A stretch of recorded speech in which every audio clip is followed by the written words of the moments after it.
I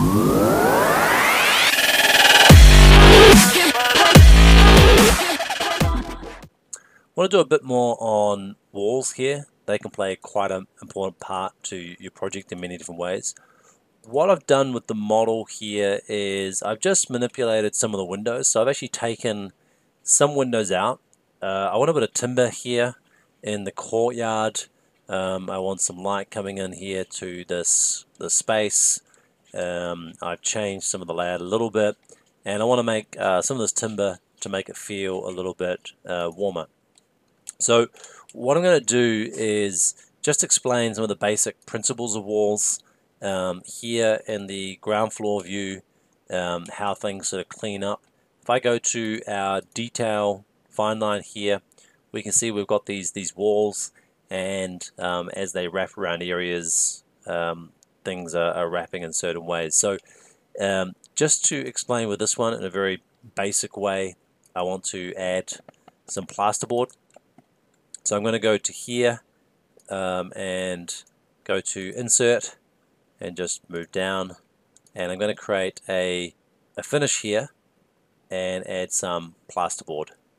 So here I want it to be 10 mil of plasterboard,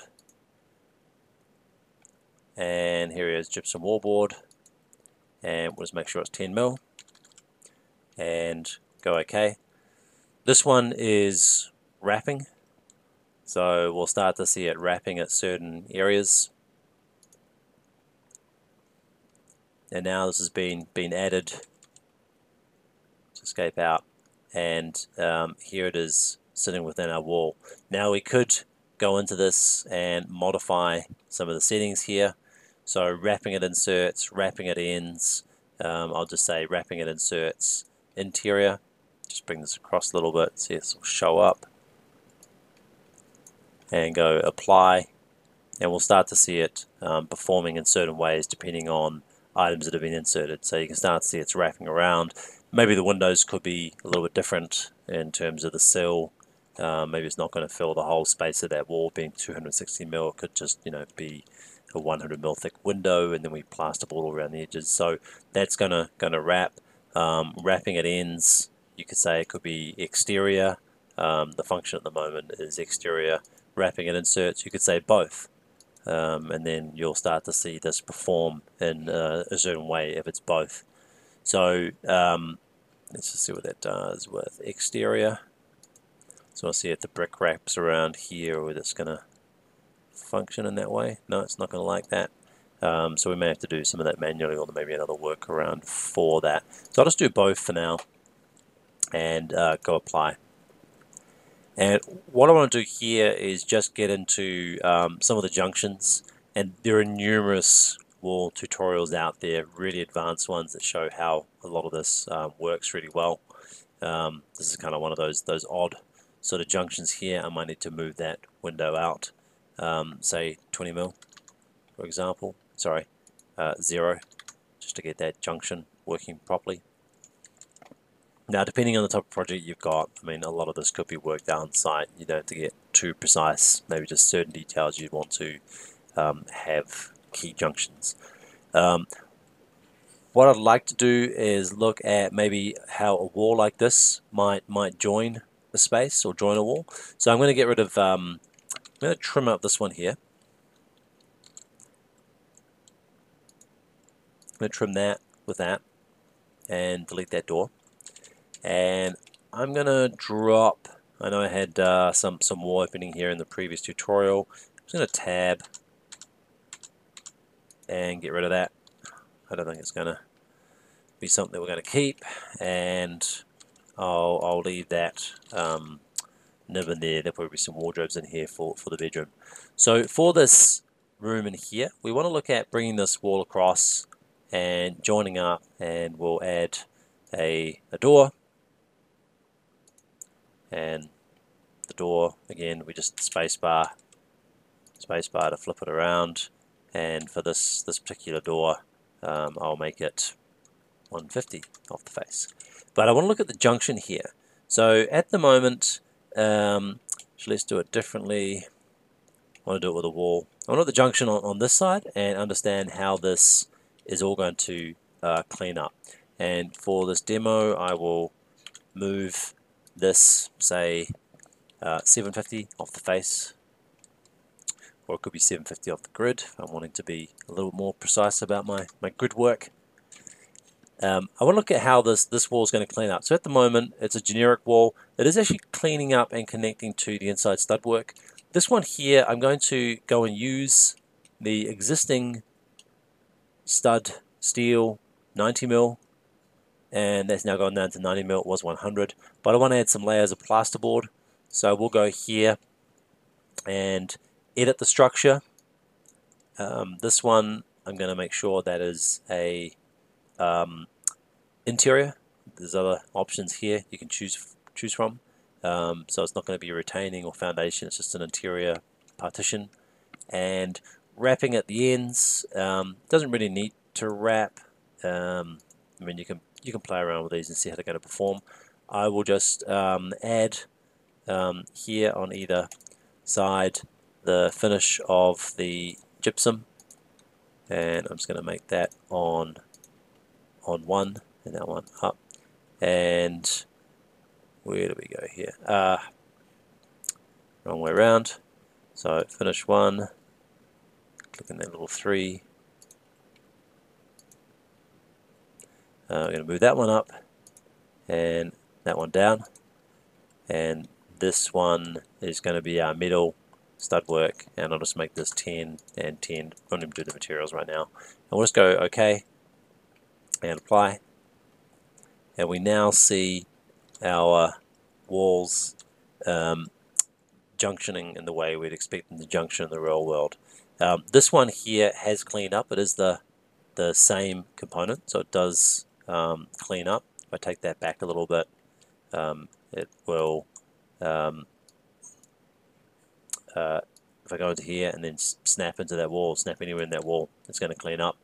I could go here, just another little tip here, if you don't want these things to happen, I could right click on here and go disallow join, and then I can bring that up to here and it's not going to join up. So these are other little things you can do if you want that to look a certain way in your detail. And this is just allowing the join back on, and that cleans up.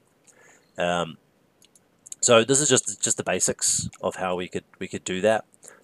Here you can see this particular wall is going right to the center here, and it is not cleaning up. So again, if we want to use the properties of this wall, where I've got like the wraps and everything, I can go to match properties, MA, and do that, and that will clean it up. So there's some basic tools for what goes on those walls and how they clean up. There's probably a lot more we can get into. Trying to keep everything simple at the moment. Just while we're looking at walls, there's other things to be aware of.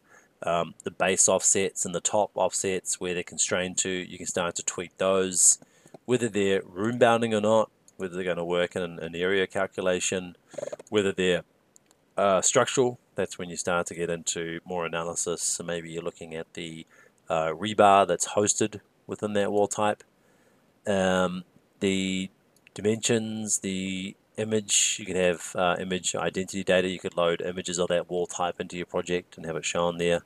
There's comments, there's type marks if you want to tag it, and then there's some phasing as well. So phasing is where you can start to put it on existing conditions, or look at when you're going to demolish it. So if you're doing a retrofit, you can start to do all this, and it will change how the display is going to be. So phase created, put that as an existing wall, and you'll start to see some information show here, because this is going to be a wall that we're going to demolish. This applies to a lot of things. Even if you've got that door there, for example, we could say that phase created is existing, and it's going to be existing. Oops. Apply. They're going to show up. So this will show some different items here in terms of what might be displayed, but we can cover this later. So everything for the sake of this house is all new construction. This wall is not going to be demolished when I go to select that wall. So phase demolished, it could be new construction. That might show something different. It could be existing.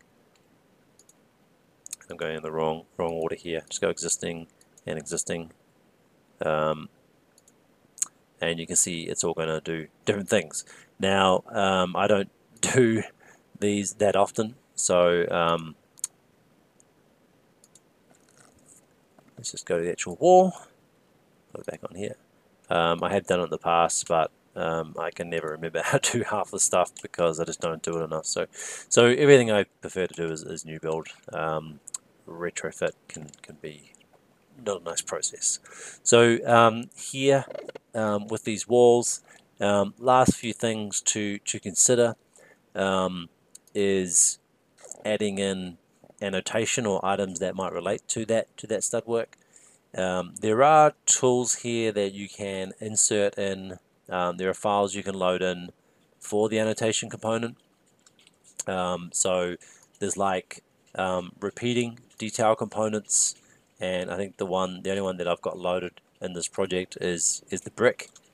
But maybe you want to bring in something else like a component for the walls. So what I'm doing here, I'm just going to inserting information, and I'm going to load what's called a family, and I'm going to go up to my location of where my details are, and there should be a detail item library here, and you'll start to see a number of parts you can sort of open up, detail items you can open in. So there's like break lines.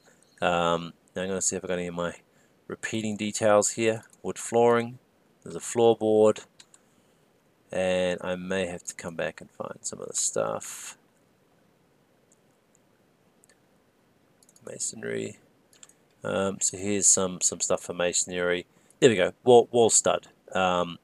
So numerous ones will give you certain information. I'll just grab a wall stud and go OK. This is just bringing it across. This one here, when I drop down now, let's just go and see if I can annotate that now. Component, detail component, and here's our wall stud, and we can start to add that here in our project. Now this is just a basic example, probably a poor example, but you can start to stretch these items around. There are some others which I'll touch on later, where you can do some interesting things with the wall studs, or you could even host these as 3D geometry in your model as well, with different types of add-ins. So that's just the basic overviews of getting into those wall types and looking at how they're going to clean up, how they're going to wrap at the ends, how the junctions might work in a very basic example here.